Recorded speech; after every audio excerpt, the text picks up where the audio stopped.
குழந்தைங்க சுறுசுறுப்பா இருக்கணும்னு விரும்புற எல்லா அம்மாவை போல சன்ஃபீஸ் சூப்பர் மில்க்கும் பாரதியார் பாடலான ஓடி விளையாடு பாப்பா வார்த்தைகளை ஊக்குவிக்க விரும்புறோம். The best of fashion now closer to you. Easy Buy now at Gergambakam. Grand launch on June 8. அப்படியே மீன் பிடிச்சு ஊர் சுத்தி வருஷம் 4 ஓடி போச்சு. குறைச்சிட்டு கொஞ்சம் ரெஸ்ட் எடுக்கலாம்ல. நீங்களே எல்லாரும் மாதிரி இருந்தீங்க. காசு வாங்கி பழகிக்க. 15,000 ரூபா தான் வரும். அதுக்குள்ள குடும்பத்தை நடத்த முடியும்னா ஓகே சொல்லுங்க.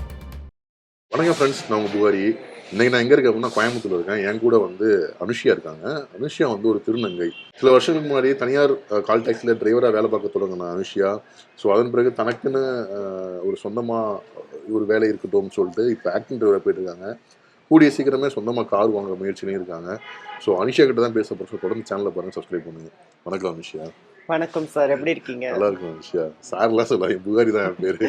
சரி, வணக்கம் புகாரி, எப்படி இருக்கீங்க? நல்லா இருக்கேன் அனுஷியா. நான் சில திருநங்கைகள் சந்திச்சிருக்கேன். அவங்க எல்லாருக்குமான கஷ்டங்கள் ஒவ்வொன்றும் வேற வேற மாதிரி இருக்கு. ஸோ உங்களோட சிறு வயது அனுபவங்கள் எப்படி இருந்தது உங்களுக்கு?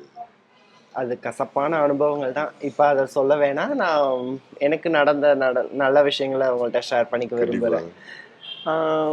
6வது படிக்கும்போதே வந்துட்டேன். அது நான் ஒரு தனி பாலினமாக அப்போ இருந்ததுனால என்னால் படிக்க முடியல. கண்டினியூவாக ஹாஸ்டலில் தான் தங்கி படித்தேன் நான். அதனால் என்னால் படிக்க முடியல அந்த சுச்சுவேஷனில்.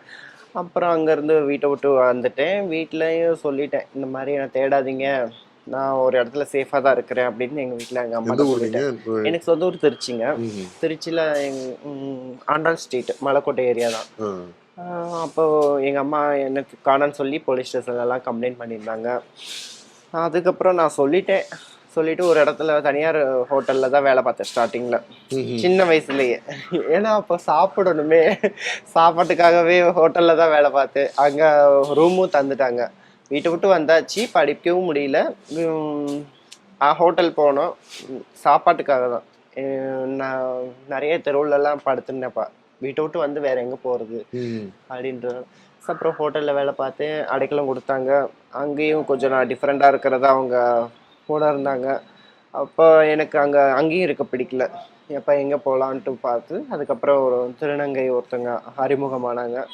பெங்களூர் போனேன் அவங்க மூலமாக. பெங்களூர், பம்பாய், டெல்லி எல்லா இடத்துலையும் சுற்றிட்டு ஃபைனலாக கோயம்புத்தூர் வந்துட்டேன். கோயம்புத்தூர் கிளம்பி வந்து முதல் இடத்துக்கு வந்து பெங்களூர் தாங்க. ஓ, திருச்சி பெங்களூருக்கு போயிட்டீங்க.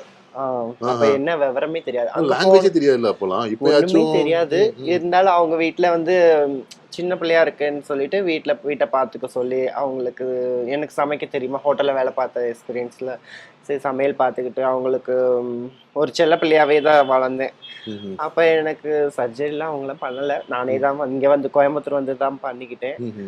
அப்ப செல்ல பிள்ளையா பார்த்துக்கிட்டாங்க. இருந்தாலும் அவங்க ஒரு கட்டத்துல அங்கேயும் என்னால இருக்க முடியல. அதாவது அடிமைத்தனம் அப்படின்னு ஒரு ஃபீலா இருந்துச்சு எனக்கு. எனக்கு யாருக்கிட்டையும் அடிமையா இருக்கணும்னு எனக்கு பிடிக்கவே பிடிக்காது. நம்ம சுதந்திரமா இருக்கணும். இந்த பிறப்பு வந்து சுதந்திர பறவையா இருக்கணும்னு சொல்லிதான் வீட்டை விட்டு வந்தோம், ஹாஸ்டலை விட்டு வந்தோம். அப்புறம் இங்கேயும் வந்து அடிமையா இருக்கக்கூடாதுன்னு சொல்லிட்டு தான் அங்கேருந்து ஓடி வந்து பெங்களூர்ல இருந்து கோயம்புத்தூர். அப்புறம் இங்க வந்து நல்லா தான் ஃபீலா இருந்துச்சு, ஹாப்பியா இருக்கிறேன். இந்த